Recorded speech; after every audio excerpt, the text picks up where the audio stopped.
ठीक है, आइए से विस्तार से समझते हैं। जरा एक पल के लिए एक ऐसे इंसान की कल्पना कीजिए जिसके पास कोई स्मार्टफोन नहीं है, ना कोई लैपटॉप है, ना ही सिलिकॉन वैली का कोई वेंचर कैपिटल या फंडिंग है। एक ऐसा इंसान जिसे देश की सबसे बड़ी सत्ता ने सरेआम अपमानित करके दरबार से बाहर निकाल फेंका हो। बिल्कुल, एकदम शून्य पर ला दिया हो। मतलब कोई भी आम इंसान इस स्थिति में पूरी तरह टूट जाएगा, लेकिन ये इंसान उस अपमान को एक ऐसा हथियार बनाता है कि बिना किसी तकनीक या बिग डेटा के वो एक ऐसे साम्राज्य की नींव रख देता है जो आज की सबसे बड़ी टेक कंपनियों से भी ज्यादा विशाल और शक्तिशाली था। सही बात है। हम बात कर रहे हैं 2500 साल पहले के उस मास्टरमाइंड की जिसे हम चाणक्य के नाम से जानते हैं। आज के हमारे इस गहन विश्लेषण का स्रोत है चाणक्य नीति, कल की सीख आज की जीत। हमारा मिशन ये डिकोड करना है कि कैसे एक प्राचीन रणनीतिकार का ऑपरेटिंग सिस्टम आज 2026 की आर्टिफिशियल इंटेलिजेंस और मशीन लर्निंग वाली दुनिया में एकदम सटीक बैठता है। हाँ, ये सच में बहुत दिलचस्प विषय है ना? अक्सर जब हम चाणक्य शब्द सुनते हैं तो हमारे दिमाग में एक बहुत ही चालाक कुटिल राजनीतिज्ञ की तस्वीर बनती है। ऐसा लगता है कि उनका काम सिर्फ साम दाम दंड भेद से दूसरों को हराना था। देखिए, यहाँ सबसे आकर्षक बात यह है कि यही तो सबसे बड़ी गलतफहमी है जो सदियों से चली आ रही है। अच्छा। हाँ, अगर हम इस स्रोत की गहराई में जाएं तो पता चलता है कि चाणक्य का लक्ष्य सिर्फ राजा बनाना या युद्ध जीतना नहीं था, वो वास्तव में इंसानी दिमाग के सबसे बड़े हैकर थे। हैकर? क्या बात कर रही हैं? बिल्कुल, एक अर्थशास्त्री, एक समाजशास्त्री और आज की भाषा में कहूँ तो एक अल्टीमेट लाइफ कोच।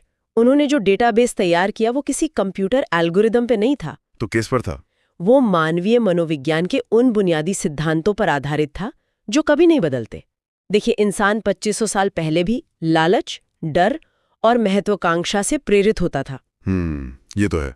और आज 2026 के किसी चमचमाते कॉर्पोरेट ऑफिस में भी उन्हीं चीजों से प्रेरित होता है। चाणक्य ने ये सिखाया कि परिस्थितियों का रोना रोने के बजाय इंसान को अपना खुद का आर्किटेक्ट कैसे बनना चाहिए। ये नजरिया सच में पूरी तस्वीर बदल देता है। मतलब उनकी नीतियां किसी दूसरे को नीचा दिखाने के लिए नहीं है। बिल्कुल नहीं, बल्कि खुद को ऊपर उठाने के बारे में है। अगर हम किसी भी बड़ी सफलता को देखें, चाहे वो कोई ऐतिहासिक साम्राज्य हो या आज के दौर का कोई यूनिकॉर्न स्टार्टअप, उसकी शुरुआत अक्सर एक चिंगारी से होती है। हाँ, एक स्पार्क चाहिए होता है। और स्रोत सामग्री में इस बात पर बहुत जोर दिया गया है कि वो चिंगारी अक्सर कोई बहुत बड़ा व्यक्तिगत झटका या विफलता होती है। और चाणक्य के मामले में वो चिंगारी थी उनका अपना सार्वजनिक अपमान। नंद साम्राज्य वाला वाक्या। हाँ, नंद साम्राज्य के दरबार में जब उन्हें जलील करके निकाला गया तो वो एक टर्निंग पॉइंट था। जरा सोचिए, एक बेहद ज्ञानी और स्वाभिमानी व्यक्ति को भरी सभा में धक्का दिया जाता है। उफ, ये तो बहुत बुरा है। बहुत बुरा। मनोविज्ञान कहता है कि ऐसा आघात इंसान को गहरे अवसाद में धकेल सकता है। वो खुद को एक पीड़ित मान सकता था। हाँ, विक्टिम कार्ड खेल सकता था। लेकिन उन्होंने क्या किया? उन्होंने अपनी शिखा यानी अपनी चोटी खोल दी और कसम खाई कि जब तक वो इस अहंकारी सत्ता को उखाड़ नहीं फेंकेंगे तब तक अपनी शिखन नहीं बांधेंगे। बाप रे, क्या माइंडसेट है। उन्होंने उस अपमान को अवसाद नहीं बनने दिया, बल्कि उसे एक फ्यूल या ईंधन की तरह इस्तेमाल किया।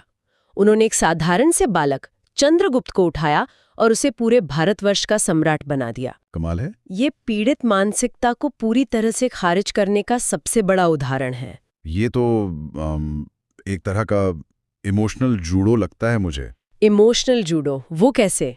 मतलब विरोधी के प्रहार की ऊर्जा को लेना और उसी ऊर्जा का इस्तेमाल करके उसे पलट देना, बजाय इसके कि आप उस प्रहार से खुद को चोट पहुंचने दें। अरे वाह, क्या सटीक तुलना की है आपने। बिल्कुल ऐसा ही है। आज जब कोई युवा किसी प्रतियोगी परीक्षा में फेल होता है या ऑफिस में किसी प्रोजेक्ट से उसे निकाल दिया जाता है, तो हमारी डिफॉल्ट सेटिंग विक्टिम मोड में जाने की होती है। हाँ, हम तुरंत शिकायत करने लगते हैं। हम कहते हैं कि सिस्टम खराब है या बॉस बुरा है। लेकिन चाणक्य का तरीका कहता है कि उस हार की जलन को अपनी सबसे बड़ी ताकत बनाओ। पर यहां मैं थोड़ा सवाल उठाना चाहूंगा। जी, पूछिए। इस आग और जुनून के चक्कर में आज हम एक नई समस्या खड़ी कर रहे हैं। आज हर तरफ हसल कल्चर का शोर है। कहा जाता है कि सफल होना है तो सुबह 4 बजे उठो, दिन के 16 घंटे काम करो। हाँ, वो तथाकथित प्रोडक्टिविटी गुरु। वही तो बहुत से आधुनिक सीईओ इसे अपना प्रोडक्टिविटी हैक बताते हैं। क्या ये 4 बजे उठने की अंधी दौड़ लोगों को मशीन नहीं बना रही है? हम बस बिना सोचे समझे काम करते जा रहे हैं और बुरी तरह थक रहे हैं? आपका यह संशय बहुत वाजिब है और बहुत लोग ऐसा ही सोचते हैं। लेकिन स्रोत इस बात को बहुत स्पष्ट रूप से समझाता है कि चाणक्य का जो ब्राह्म मुहूर्त जागरण का सिद्धांत है, हाँ, सुबह जल्दी उठने वाला। बिल्कुल, वो आज के हसल कल्चर वाले टॉक्सिक हैक से बिल्कुल अलग है। अच्छा, कैसे? सुबह 4 बजे उठना इसलिए नहीं है कि आप तुरंत अपना लैपटॉप खोलें और ईमेल्स का जवाब देना शुरू कर दें। तो फिर किस लिए है? ब्राह्म मुहूर्त का असली उद्देश्य दिन के शोर शराबे से पहले खुद को मानसिक रूप से स्थिर करना है, दिन का लक्ष्य तय करना है, ध्यान लगाना है। ओहो, मतलब खुद के साथ समय बिताना। एकदम। और जहां तक बात थकान की है, तो स्रोत में एक बहुत ही शानदार विश्लेषण है। हम थकते काम करने से नहीं है, हम थकते हैं बिना किसी स्पष्ट उद्देश्य के काम करने से। ये बहुत गहरी बात कह दी आपने। चाणक्य का सूत्र है, उद्यमेन हि सिद्ध्यन्ति कार्याणि न मनोरथैः। इसका सीधा अर्थ है कि लक्ष्य प्रयास से पूरे होते हैं, केवल ख्याली पुलाव पकाने से नहीं। ओह, तो मतलब जो लोग नेटफ्लिक्स देखते हुए या सोशल मीडिया स्क्रॉल करते हुए कहते हैं कि यार मैं बहुत थक गया हूँ, वो दरअसल शारीरिक थकान नहीं है। बिल्कुल नहीं, वो संज्ञानात्मक या कॉग्निटिव थकान है। कॉग्निटिव थकान। हाँ, टालमटोल करना या बिना किसी उद्देश्य के स्क्रीन घूरना दिमाग की बहुत ज्यादा ऊर्जा सोख लेता है। जब आपके पास चंद्रगुप्त जैसा कोई विशाल लक्ष्य होता है, तो वो मेहनत आपको थकाती नहीं, बल्कि आपको और ऊर्जा देती है। सच में एक पर्पस होना बहुत जरूरी है। और इसके लिए चाणक्य ने एक और बहुत जरूरी बात कही है, लगातार सीखते रहना। Continuous learning. हाँ, अगर हम इस स्रोत को आज के वर्ल्ड इकोनॉमिक फोरम की रीस्किलिंग रेवोल्यूशन की रिपोर्ट से मिलाएं, तो बात एकदम एक जैसी है। चाणक्य ने कहा था, विद्या विहीन पशुः। मतलब जो सीख नहीं रहा वो पशु है। सही पकड़े हैं। यानी जो व्यक्ति ज्ञान अर्जित नहीं कर रहा, वो पशु के समान है। आज 2026 में जब एआई और एल्गोरिदम हर महीने बदल रहे हैं, अगर कोई ये सोचे कि कॉलेज की एक डिग्री लेकर उसकी पढ़ाई खत्म हो गई, तो वो तो गया। बिल्कुल, वो रातों रात अप्रासंगिक हो जाएगा। ये बात तो बहुत डरावनी भी है और सच भी। दिमाग कभी रिटायर नहीं होता। और यहाँ बात और भी दिलचस्प हो जाती है। चलिए मान लेते हैं कि हमने अपना माइंडसेट सेट कर लिया, हम सुबह उठ रहे हैं, हमारा लक्ष्य साफ है, हम रोज नया सीख रहे हैं। ठीक है। लेकिन अब इस लक्ष्य को जमीन पर उतारने के लिए संसाधनों की जरूरत होगी, पैसे की और लोगों की। अब एक अजीब सा विरोधाभास है यहाँ। कैसा विरोधाभास? अक्सर जब हम प्राचीन ग्रंथों या आध्यात्मिक किताबों की बात करते हैं, तो वहां एक स्वर होता है कि धन ही सब बुराइयों की जड़ है या पैसे से मोह छोड़ दो। हाँ, वैराग्य की बातें। वही। लेकिन मुझे लगता है चाणक्य का अर्थशास्त्र इस मामले में बिल्कुल अलग रास्ते पर चलता है। बहुत अलग। चाणक्य पूरी तरह से एक यथार्थवादी या प्रैग्मैटिस्ट थे। उन्होंने कभी नहीं कहा कि गरीबी कोई बहुत महान चीज है। ये सुनकर तो आज के युवाओं को बहुत राहत मिलेगी, है ना? स्रोत इस बात पर जोर देता है कि उनके अनुसार अर्थ यानी धन, धर्म और समाज दोनों को सुरक्षित रखने के लिए सबसे अहम है। मतलब पैसा जरूरी है। बहुत जरूरी है। जो आर्थिक रूप से कमजोर है, वह न अपनी रक्षा कर सकता है और न ही किसी और की। उनके अर्थशास्त्र में एक स्पष्ट नियम है, राजा को अपनी आय का चौथा भाग संचय करना चाहिए। चौथा भाग यानी 25%? बिल्कुल, अपनी कमाई का कम से कम 25% हिस्सा बचाना ही होगा। जरा सोचिए, आज के जो सबसे बड़े फाइनेंशियल प्लानर्स हैं, हाँ, जो 20-30% सेविंग रूल बताते हैं, वो ही, या जो इमरजेंसी फंड की बात करते हैं, वो अवधारणा चाणक्य ने 2500 साल पहले ही स्थापित कर दी थी। रुकिए, सच में? मतलब वो सिर्फ एक आध्यात्मिक गुरु नहीं थे, वो एक हार्डकोर सीएफओ की तरह भी सोच रहे थे। बिल्कुल सीएफओ की तरह। बिना कैपिटल के कोई साम्राज्य नहीं चलता। ये तो बहुत ही प्रैक्टिकल बात है।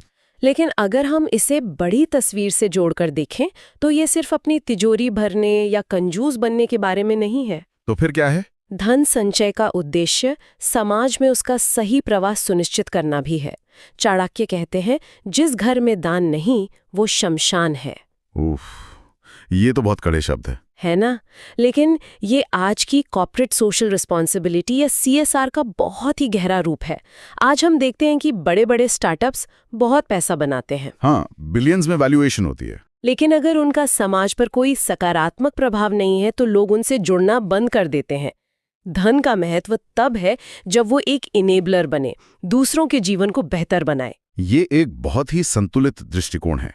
पैसा कमाऊं उसे बचाओ, लेकिन उसे समाज के लिए एक साधन नहीं बनाओ। सही कहा। अब पैसा तो आ गया, लेकिन इस पूरी व्यवस्था को चलाने के लिए लोगों की जरूरत होगी, एक टीम की जरूरत होगी। जाहिर है। आज प्रबंधन की दुनिया में हम सर्वेंट लीडरशिप की बहुत बात करते हैं कि एक लीडर को अपनी टीम का सेवक होना चाहिए। साइमन सिनेक जैसे लोग कहते हैं कि लीडर सबसे अंत में खाता है। हाँ, लीडर्स ईट लास्ट। बिल्कुल। क्या इस स्रोत में नेतृत्व का ऐसा कोई मॉडल दिखता है? अरे यहाँ तो सर्वेंट लीडरशिप का पूरा ब्लूप्रिंट मौजूद है। अच्छा। चाणक्य का एक सूत्र है, प्रजा सुखे सुखम राज्ञा। इसका क्या मतलब हुआ? इसका सीधा सा अर्थ है कि प्रजा के सुख में ही राजा का सुख है। एक लीडर की सफलता इस बात से तय नहीं होती कि वो कितना शक्तिशाली है, बल्कि इस बात से होती है कि उसकी टीम कितनी सशक्त है। एकदम सटीक। उन्होंने ये भी लिखा है, एक स्वादु न भुंजेत, यानी कभी भी स्वादिष्ट भोजन अकेले मत खाओ। अरे वाह। इसका आधुनिक अर्थ है कि सफलता का श्रेय कभी अकेले मत लो, उसे अपनी टीम के साथ बांटो। लेकिन इसमें एक और बात जो मुझे सबसे ज्यादा हैरान करती है। क्या? वो है उनका टैलेंट चुनने का तरीका। आप चंद्रगुप्त के चुनाव की बात कर रही हैं? हाँ, उस युग में जब राजा का बेटा ही राजा बनता था, जाति और खानदानी सब कुछ था, तब चाणक्य ने एक साधारण से बैकग्राउंड वाले लड़के को चुना। हाँ, वो तो एक बहुत ही आम लड़का था ना। बिल्कुल। क्यों चुना? क्योंकि उसमें योग्यता थी। चाणक्य ने जन्म को नहीं, कर्म और क्षमता को पैमाना बनाया। ये तो बहुत ही क्रांतिकारी सोच है उस समय के हिसाब से, है ना? ये 2500 साल पुराना डाइवर्सिटी एंड इंक्लूजन का सबसे विशुद्ध मॉडल है। अगर आपके पास टैलेंट है तो आप साम्राज्य चला सकते हैं, चाहे आप किसी भी पृष्ठभूमि से आए हो। ये वाकई एक बहुत बड़ी सोच है। अब तक की तस्वीर बहुत शानदार लग रही है। हमारे पास विजन है, हमने पैसे का इंतजाम कर लिया है, हमने एक मेरिट बेस्ड टीम बना ली है। हाँ। और हम एक ऐसे लीडर बन गए हैं जो टीम को साथ लेकर चलता है। हाँ। लेकिन हम दोनों जानते हैं कि असली दुनिया इतनी परियों की कहानी जैसी नहीं होती। बिल्कुल नहीं होती। जब आप कुछ बड़ा करते हैं तो दुश्मन पैदा होते हैं, प्रतिस्पर्धी आपको गिराना चाहते हैं, और उससे भी बुरा कुछ लोग दोस्त होने का दिखावा करते हैं। आस्तीन के सांप। हाँ, आज सोशल मीडिया पर किसी के 50,000 फॉलोअर्स हो सकते हैं, लेकिन जब वो इंसान किसी मुसीबत में फंसता है तो 2 लोग भी फोन नहीं उठाते। इस नकली दुनिया से कैसे निपटें? इस पर चाणक्य बहुत ही स्पष्ट और थोड़ा कठोर नजरिया रखते हैं। वो कहते हैं, सच्चे मित्र की पहचान विपत्ति में होती है। जो मुसीबत में काम आए वही सच्चा दोस्त। हाँ, उनका मानना था कि जो लोग आपके मुंह पर बहुत मीठा बोलते हैं, हर बात में हाँ मिलाते हैं, उनसे सबसे ज्यादा सावधान रहना चाहिए। मतलब जो यस मैन होते हैं। बिल्कुल। आज के दौर में जिसे हम इको चेम्बर कहते हैं, जहां हर कोई सिर्फ आपकी तारीफ कर रहा है, चाणक्य उसे एक लीडर के लिए सबसे खतरनाक स्थिति मानते थे। उनका सीधा नियम था, विश्वास करो पर परख कर। Trust but verify. जी। ये तो हुई नकली दोस्तों की बात। लेकिन जो खुले तौर पर हमारे शत्रु हैं, जो हमें बाजार से बाहर करना चाहते हैं, या कॉर्पोरेट ऑफिस में जो हमारे खिलाफ राजनीति कर रहे हैं, उनका क्या? ये एक बड़ा मुद्दा है। यहां मुझे चाणक्य की एक नीति पर बहुत गहरी उलझन होती है। साम दाम दंड भेद हम बचपन से सुनते आ रहे हैं। हाँ, हर किसी ने सुना है। लेकिन क्या आज के एक मॉडर्न प्रोग्रेसिव वर्कप्लेस में इस नीति का इस्तेमाल करना बहुत अधिक टॉक्सिक नहीं हो जाएगा? मेरा मतलब है, भेद का मतलब तो सीधे सीधे लोगों के बीच फूट डालना है ना। देखिए, क्या हम अपनी ही टीम या इंडस्ट्री में जहर नहीं घोल रहे होंगे? मैं बहुत खुश हूं कि आपने ये सवाल पूछा, क्योंकि साम दाम दंड भेद को लेकर यही सबसे बड़ा भ्रम है। भ्रम है? कैसे? लोग इसे किसी विलन की टूलकिट समझते हैं, जबकि ये दरअसल एक एस्केलेशन मैट्रिक्स है। Escalation matrix? हाँ, थोड़ा समझाइए। इसे ऐसे समझिए, साम का मतलब है बातचीत, संवाद। अगर किसी के साथ विवाद है तो सबसे पहले टेबल पर बैठकर बात करो। ठीक है, कम्युनिकेशन। अगर बात से काम ना बने तो दाम यानी आर्थिक प्रोत्साहन या नेगोशिएशन का इस्तेमाल करो। विन विन सिचुएशन ढूंढो। बिल्कुल। दंड का मतलब हर किसी को चाबुक मारना नहीं है, बल्कि ये एक लास्ट रिजॉर्ट या अंतिम विकल्प है, जब कड़े कानूनी या अनुशासनात्मक कदम उठाने ही पड़े। और भेद, फूट डालना कैसे सही हो सकता है? आधुनिक संदर्भ में भेद का मतलब लोगों को आपस में लड़ाना नहीं है। ये डेटा और सूचना के आधार पर रणनीतिक विभाजन है। अच्छा, एक उदाहरण देंगी? मान लीजिए मार्केट में कोई मोनोपोली या एकाधिकार बन गया है जो ग्राहकों का शोषण कर रहा है। एक नया स्टार्टअप उस मोनोपोली के कमजोर हिस्सों को पहचानता है, उनके अलायंस को डेटा एनालिटिक्स से डिकोड करता है और वहां अपना प्रोडक्ट लॉन्च करता है। ओहो, मतलब मार्केट के गैप्स को समझना। हाँ, ये भेद है। ये अपनी प्रतिस्पर्धी कंपनियों की रणनीतियों को भेदना है।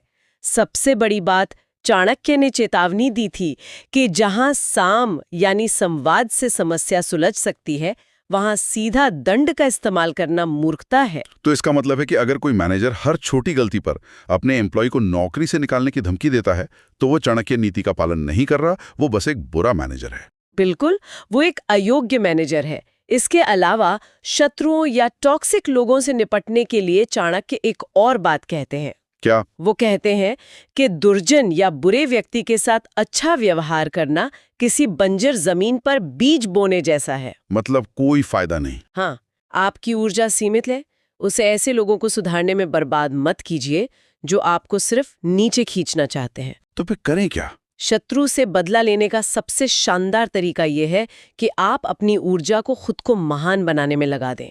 जब आप सफल होते हैं तो शत्रु अपने आप परास्त हो जाता है। Success is the best revenge. बिल्कुल। चाणक्य इसे शेर के उदाहरण से समझाते हैं। एक शेर अपनी कीमत और अपनी ताकत जानता है, इसलिए वो भेड़ियों के शोर पर ध्यान नहीं देता। ये बहुत ही सशक्त बात है। आज के कॉर्पोरेट वर्ल्ड में बहुत से प्रतिभावान लोग इम्पोस्टर सिंड्रोम का शिकार हो जाते हैं।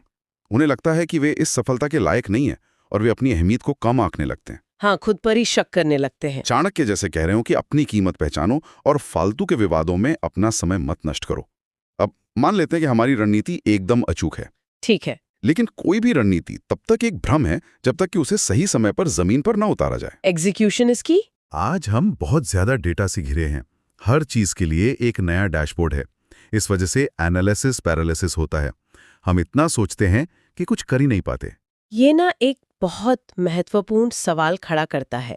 अवसर का इंतजार करना और अवसर चूक जाना, इन दोनों के बीच एक बहुत पतली लकीर होती है। बहुत पतली। चाणक्य नीति स्पष्ट रूप से कहती है कि समय किसी का इंतजार नहीं करता, लेकिन यहाँ फेल फास्ट लर्न फास्ट का एक बहुत ही रोचक ऐतिहासिक उदाहरण स्रोत में दिया गया है। हाँ, मैंने स्रोत में पढ़ा कि चंद्रगुप्त को शुरुआत में बहुत बुरी हार का सामना करना पड़ा था। ये कैसे हुआ? शुरुआत में चंद्रगुप्त और चाणक्य ने सीधे नंद साम्राज्य की राजधानी मगध के केंद्र पर हमला कर दिया था। सीधे कैपिटल पर? ये तो बहुत रिस्की था। हाँ, ये एक बहुत बड़ी गलती थी और वे बुरी तरह हार गए। किंवदंती है कि भागते समय चाणक्य ने एक माँ को अपने बच्चे को डांटते सुना। अच्छा, क्या कह रही थी वो माँ? बच्चा गरम खिचड़ी को बीच में से खाने की कोशिश कर रहा था और उसका हाथ जल गया था। माँ ने कहा, तू भी चाणक्य की तरह मूर्ख है जो किनारों से खाने के बजाय सीधे बीच में हाथ डाल रहा है। अरे वाह, एक आम औरत ने चाणक्य को रणनीति सिखा दी। बिल्कुल। इस एक घटना ने उनका पूरा नजरिया बदल दिया।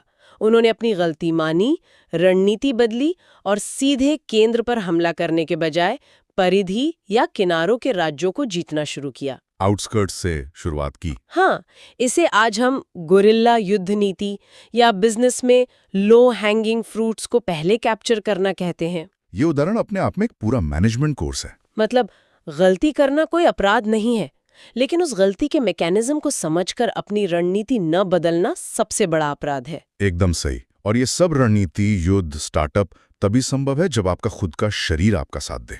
हेल्थ। हाँ, स्रोत में एक बहुत ही स्पष्ट चेतावनी है। शरीर माध्यम खलु धर्म साधनम, यानी शरीर ही आपके हर लक्ष्य को पाने का पहला उपकरण है। अगर शरीर ही नहीं तो सब बेकार। अगर आपका स्वास्थ्य टूट गया तो आपका सारा बैंक बैलेंस, सारा ज्ञान किसी काम का नहीं है। ये बात आज के लिए कितनी प्रासंगिक है, जहां लोग 35 की उम्र में बर्नआउट का शिकार हो रहे हैं, काम के चक्कर में सोना भूल गए हैं। बिल्कुल। चाणक्य प्रिवेंटिव हेल्थ केयर पर जोर देते हैं। उनका सिद्धांत है कि रोग और शत्रु को शुरुआत में ही कुचल देना चाहिए। हाँ, बढ़ने मत दो। हाँ, और स्वास्थ्य को बनाए रखने का उनका मूल मंत्र है अति सर्वत्र वर्जयत, यानी किसी भी चीज की अति बुरी है। बैलेंस होना चाहिए।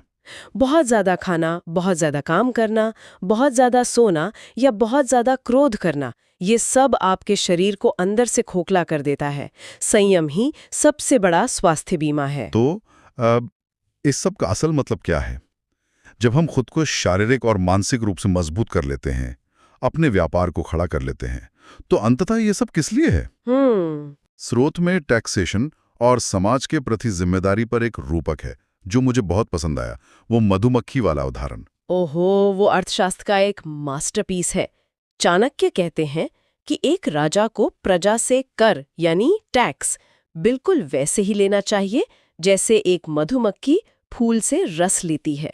ये बहुत खूबसूरत एनालॉजी है ना? वो रस भी ले लेती है और फूल को कोई नुकसान भी नहीं होता, बल्कि परागण या पॉलिनेशन के जरिए फूल और खिलता है। इसे आज की भाषा में हम सस्टेनेबल डेवलपमेंट कहते हैं। ये एक्सट्रैक्शन नहीं है, ये एक सिम्बायोटिक रिश्ता है। बिल्कुल। एक कंपनी को अपने ग्राहकों और कर्मचारियों से इस तरह से मुनाफा कमाना चाहिए कि वे भी साथ साथ ग्रो करें, न कि उनका खून चूस कर उन्हें खत्म कर दिया जाए। एग्जैक्टली। राष्ट्र और समाज का हित सर्वोपरि है। अगर आपके काम से समाज को नुकसान हो रहा है तो चाणक्य के अनुसार वो सफलता नहीं बल्कि एक अपराध है। तो इस पूरे गहन विश्लेषण को अगर हम समेटें तो हमारे स्रोत के अंत में 3 बहुत ही पावरफुल वादे या टेकअवेज दिए गए हैं जी, जो किसी भी इंसान के लिए एक नया ऑपरेटिंग सिस्टम बन सकते हैं। मैं उन तीनों वादों को दोहराना चाहूंगी। पहला वादा आलस्य का पूरी तरह से त्याग करना। हर दिन सुबह सिर्फ उठना नहीं है बल्कि एक स्पष्ट लक्ष्य के साथ दिन की शुरुआत करनी है। परफेक्ट। दूसरा वादा निरंतर विद्यार्जन, खुद को रोज अपग्रेड करना, क्योंकि जिस दिन आपने सीखना बंद कर दिया उस दिन आप आउटडेटेड हो गए। बिल्कुल सही। और तीसरा, अपनी सफलता को सिर्फ बैंक बैलेंस से नहीं बल्कि समाज के प्रति अपने योगदान से मापना।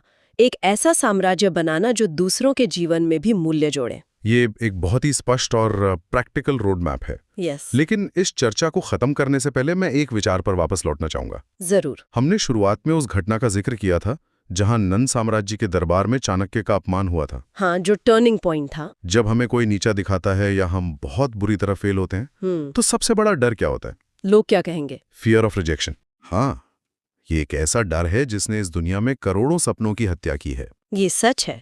ये डर इंसान को जीते जी मार देता है। चाणक्य कहते हैं कि जो कायरता से जीता है वो जिंदा होकर भी मुर्दा है। और यही आज का हमारा अंतिम विचार है जो हम इस डीप डाइव के अंत में आप सभी सुनने वालों के लिए छोड़ना चाहते हैं। जरा सोचिए, हम सभी ने अपनी जिंदगी में कभी ना कभी किसी न किसी नंद साम्राज्य का सामना किया है। बिल्कुल।